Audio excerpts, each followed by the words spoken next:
Europa, así dice un artículo de National Geographic, fue afectada por una plaga vampírica durante los siglos XVIII y XIX. De hecho, Rousseau, en 1762, afirmó que la historia de los vampiros era la mejor documentada del mundo. No le falta de nada.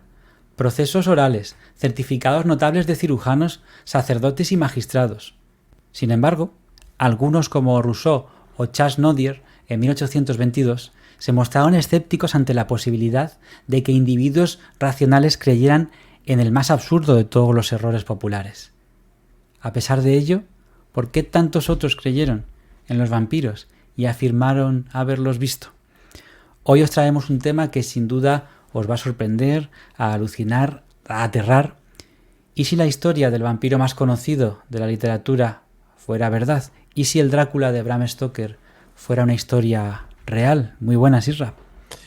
Pues sí, la verdad es que Álvaro dicen una cosa y me parece muy, muy acertado decirlo hoy, que no hay mejor manera de esconder algo que mantenerlo a la vista de todos. Y si eso es lo que hizo el relato inmortal de Stoker, pues nada, pues a ver si fue así. Supuestamente, y según el relato de Dacre Stoker, que lo mencionaremos mucho hoy, su sobrino nieto, hay algunas pruebas de que quizá no inventó el relato. Dejemos volar la imaginación y entremos de lleno en esta historia de vampiros, extrañas niñeras con poderes mágicos, más de 100 páginas perdidas del relato original, una extraña traducción islandesa y seres sanguinarios milenarios que dominan las personas a voluntad.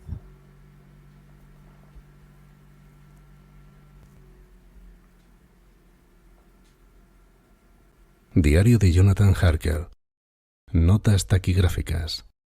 Bistritz, 3 de mayo. El 1 de mayo a las 8:30 de la tarde salí de Múnich y llegué a Viena a primera hora de la mañana siguiente. Tendría que haber llegado a las 6:46, pero el tren sufrió una hora de retraso. Budapest parece una ciudad maravillosa a juzgar por lo que pude vislumbrar desde el tren y por el corto paseo que di por sus calles.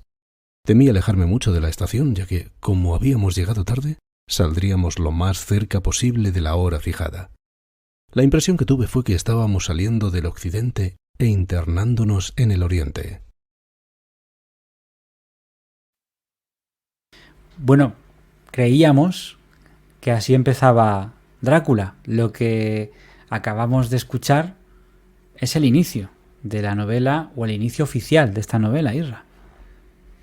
Claro, ¿de dónde nos llega esta historia? ¿De dónde viene esta teoría que vamos a hilar hoy?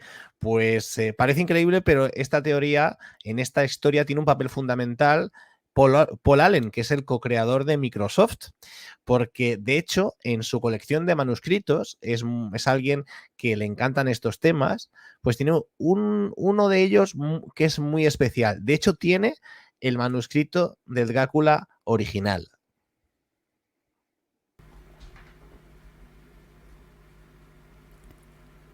En 1980 se encuentra este manuscrito original de Drácula en un granero en el noroeste de Pensilvania. El manuscrito difería del texto original en varios aspectos, incluido un final diferente en el que el castillo de Drácula es destruido después de su muerte en una erupción volcánica. Sin embargo, faltaban 102 páginas del comienzo del manuscrito, lo que revela que el inicio de la novela, con el viaje en tren de Jonathan Harker, lo que habéis escuchado, locutado por Nacho López Yandres, no tuvo lugar originalmente hasta bien comenzada la novela. No solo eso, sino que el manuscrito contenía muchas oraciones tachadas, la mayoría de las cuales presumiblemente hacían referencia a eventos en las 101 páginas faltantes. Esto planteó la pregunta: ¿de qué trataban esas páginas perdidas? ¿Qué pasó con ellas y dónde terminaron? Y es aquí donde entra en acción Dacre Stoker, escritor y sobrino nieto de Bram Stoker, que es invitado por el mismísimo Paul Allen a revisar el manuscrito y a estudiar de manera conjunta las cartas y notas que el mismo escritor de Drácula había dejado después de su muerte. ¿Y si esos documentos fueran la clave de lo que sucedía en esas páginas perdidas? Pues agarraos, que empezamos a desgranar esta teoría fascinante y estoy seguro que para muchos desconocida.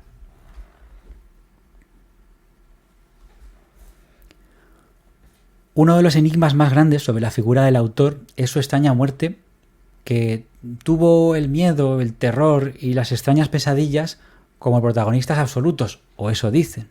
Además es interesante resaltar que en la época que tuvo a Stoker como una persona extremadamente imaginativa y poco apegada a la realidad, porque tenía creencias en cosas que iban más allá de la ciencia. Y estamos en una época donde el racionalismo, aunque es verdad que vuelve de nuevo también a pegar sus coletazos, una corriente romántica, pero bueno, el racionalismo pues se imperaba de alguna forma, ¿no? Y él tenía unas creencias sobrenaturales, heredadas de su familia y en este caso por línea materna. Lo podemos decir de todos los amigos que nos escuchan, ¿no? Que tenemos unas ciertas creencias sobrenaturales.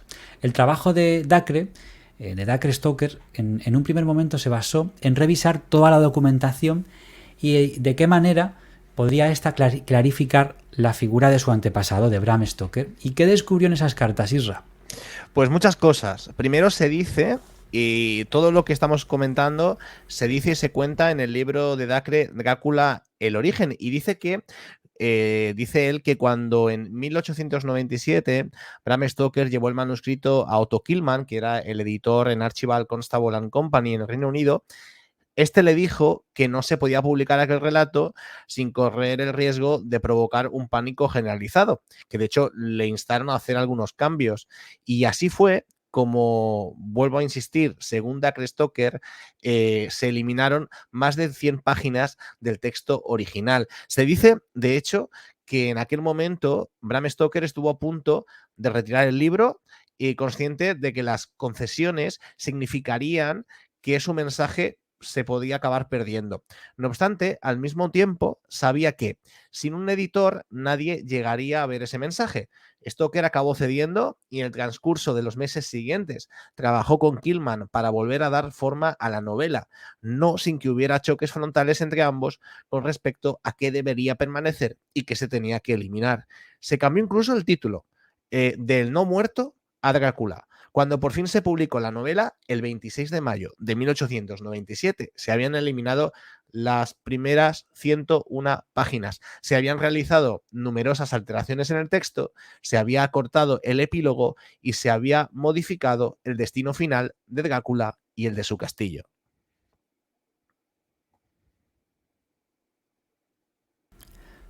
Bueno, increíble, o sea, alucinante, tan curioso y tan interesante que no debe ser cierto.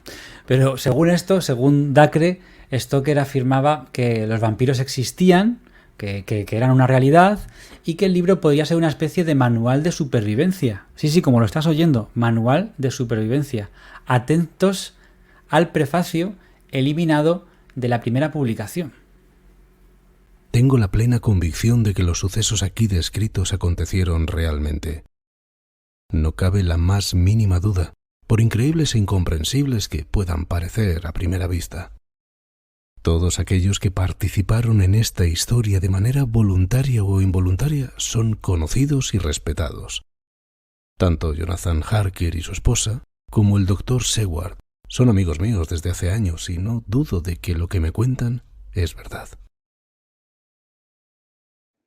Es curioso que en la línea de esta teoría que estamos desarrollando, los personajes de la novela podían ser reales, quizá cambiados el nombre, pero podían ser reales, estaban vivos y así ocurrió en el momento en el que se escribió, según esta teoría, repetimos. Bueno, maravillosa es esta historia que estamos contando, pero hay un elemento que une a Bram Stoker con todo lo que estamos narrando. ¿Cómo llegó a conocer esta historia y qué relación tendría con los supuestos hechos? Pues todo se inicia en la niñez de Stoker. Se dice, ya lo hemos dicho Álvaro, que era un niño enfermizo. Se dice que pasó toda su infancia postrado en una cama aquejado de una enfermedad que le consumía.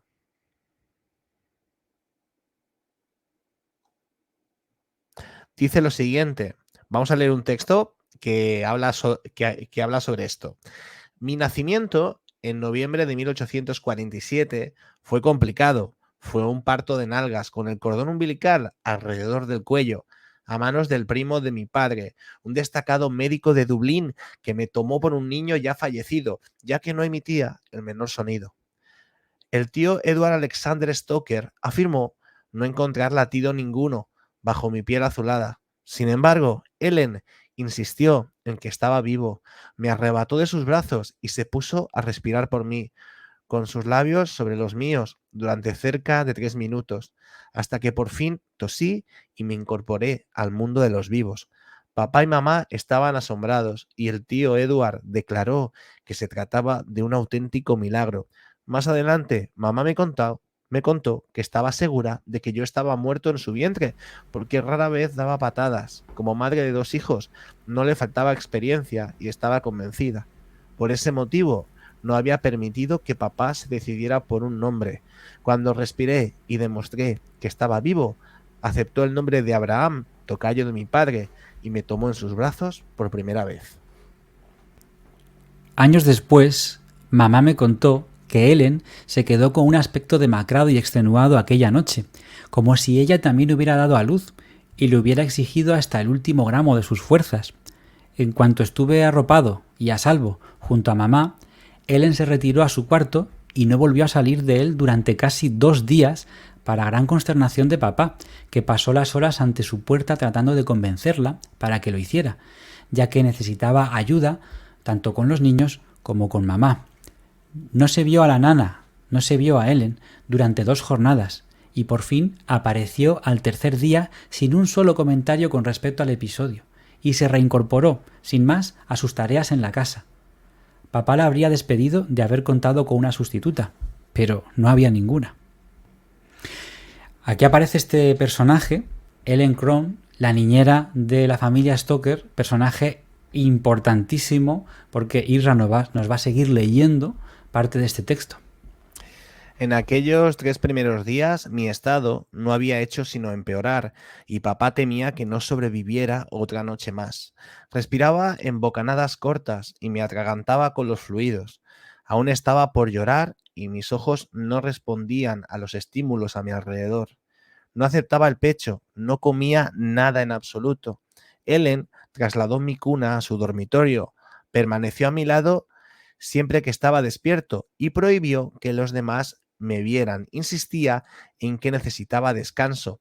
El resto de la familia la complació a regañadientes y en mi quinto día, hacia las 2 de la madrugada, mis berridos surgieron por toda la casa por vez primera, un llanto lo bastante sonoro como para despertar a Thornley y a Matilda, que se sumaron también con el suyo propio.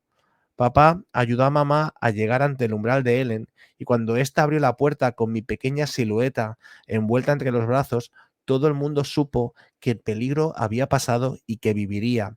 Mamá dijo que Ellen parecía mucho más mayor de la edad que tenía en aquel instante, un aspecto peor aún que el que mostró después de mi nacimiento, el peor que habían visto en ella. Tras dejarme en brazos de mamá, Ellen Crone continuó bajando la escalera y salió por la puerta principal en plena noche. No regresó en 2 días enteros.